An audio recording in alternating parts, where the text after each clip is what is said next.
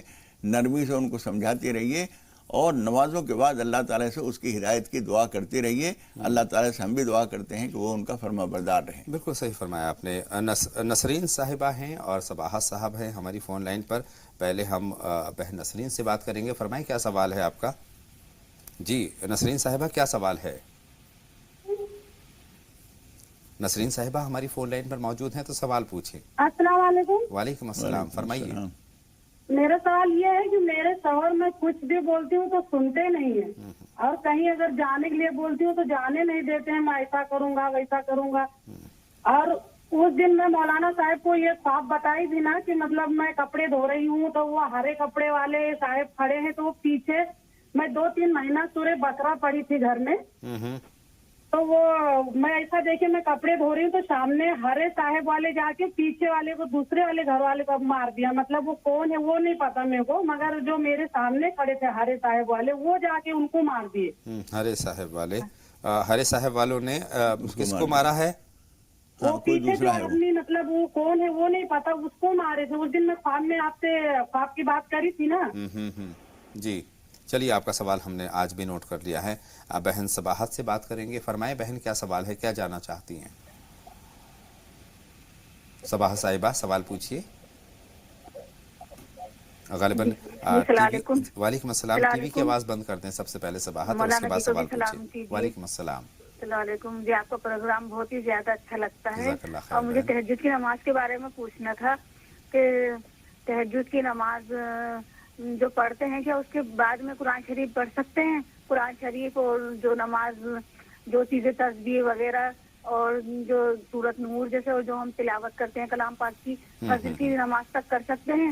اور بہن آپ کا بالکل آپ کا سوال ہم نے بالکل کہ میں نماز تہجد کی پڑھ رہی ہوں, اس کے بعد یہ قرآن شریف کی تلاوت کر رہی ہوں. بہت شکریہ بہن, سوال مکمل طور پر ہم تک پہنچ گیا ہے.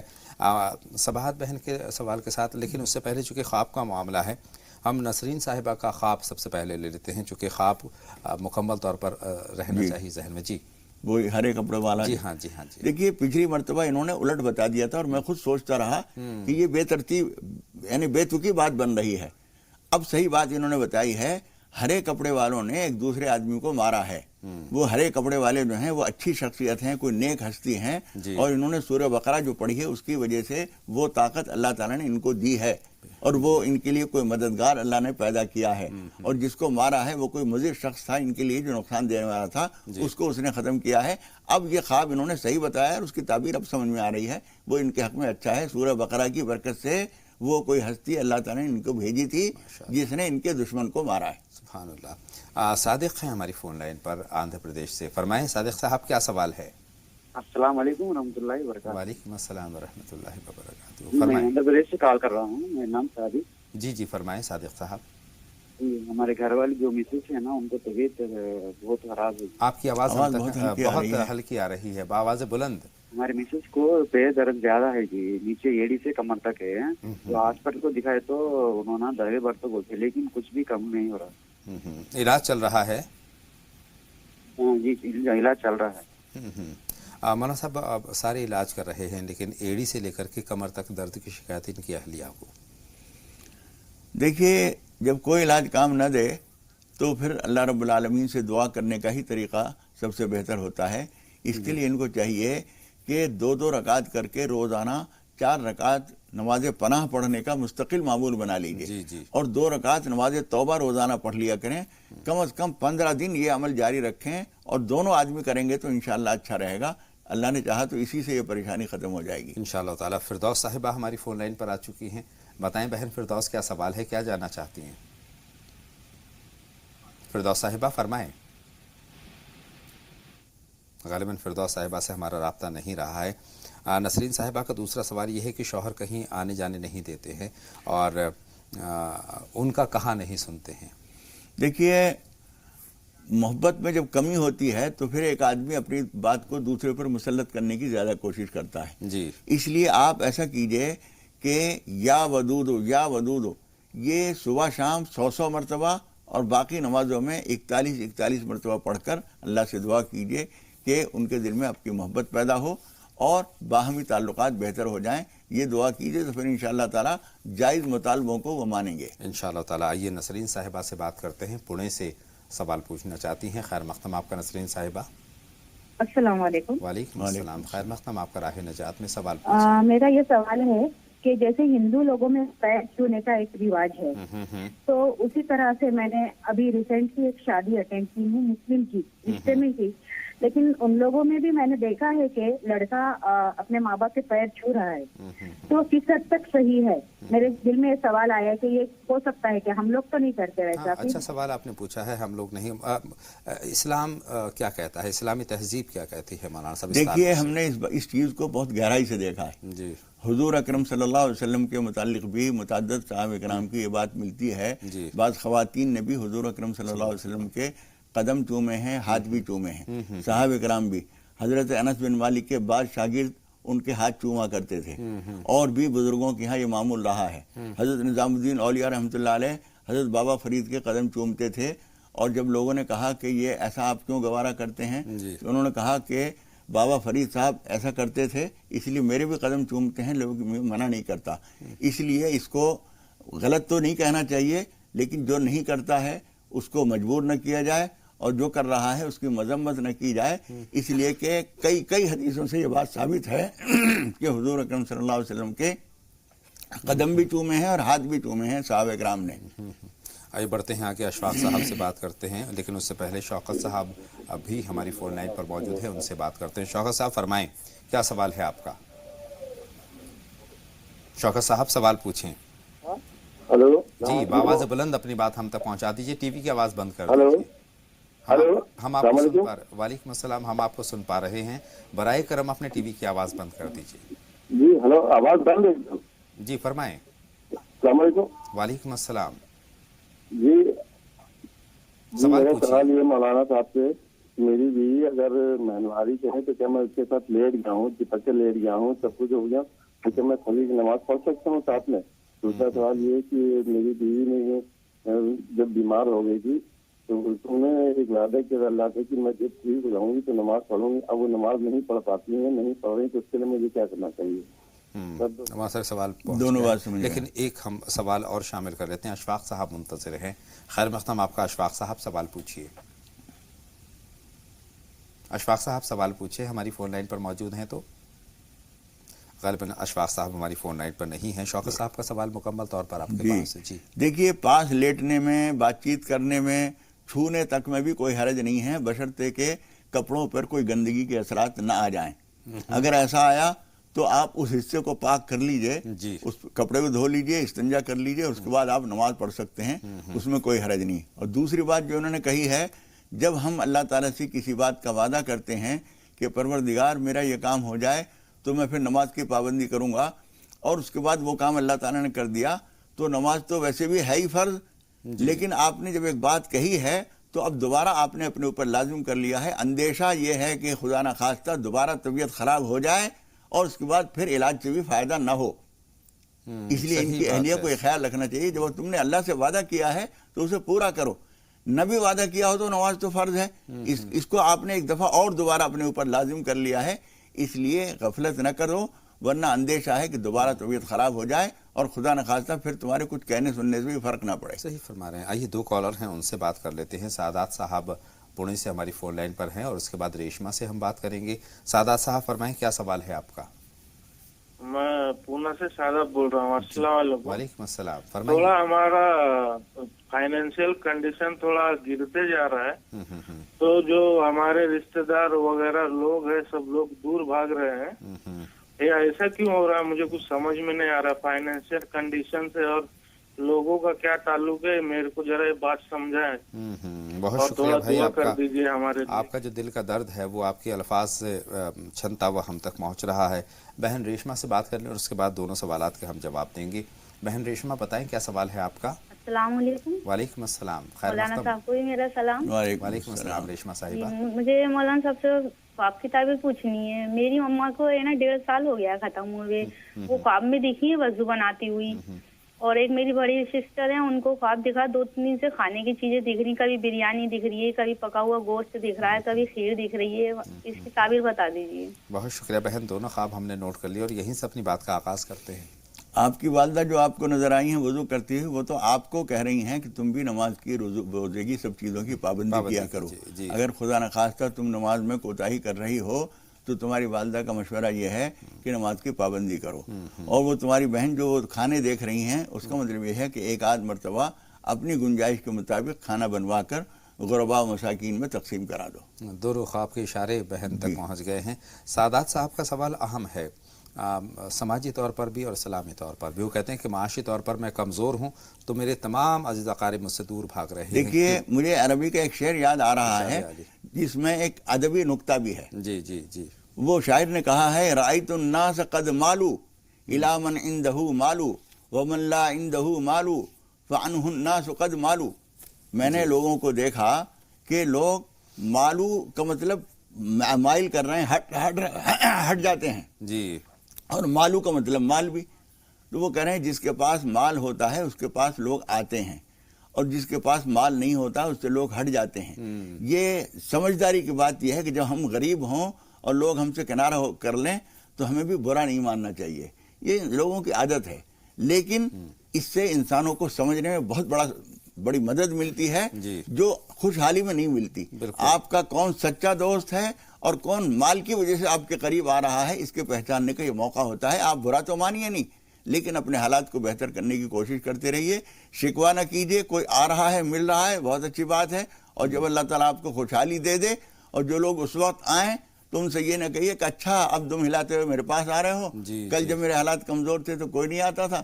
ہمارے یہاں اردو میں ایک کہاوت ہے کہ ڈلیا میں روٹی سب میرے گوتی, نہ رہی روٹی سب کوئی نہ رہا گوتی. حقیقت تو یہ ہے کہ برے وقت میں ہی اپنے کی پہچان ہوتی ہے, شناخت ہوتی ہے. جیسا کہ بھائی نے فرمایا کہ خراب وقت ہے تو کوئی قریب نہیں آ رہا, اس کی شکایت ہی نہ کیجیے. لیکن میرا ماننا یہ ہے کہ اسلام کا پیغام یہ ہے کہ برے وقت میں سب سے زیادہ قریب پہنچیے. دیکھیے, میں تو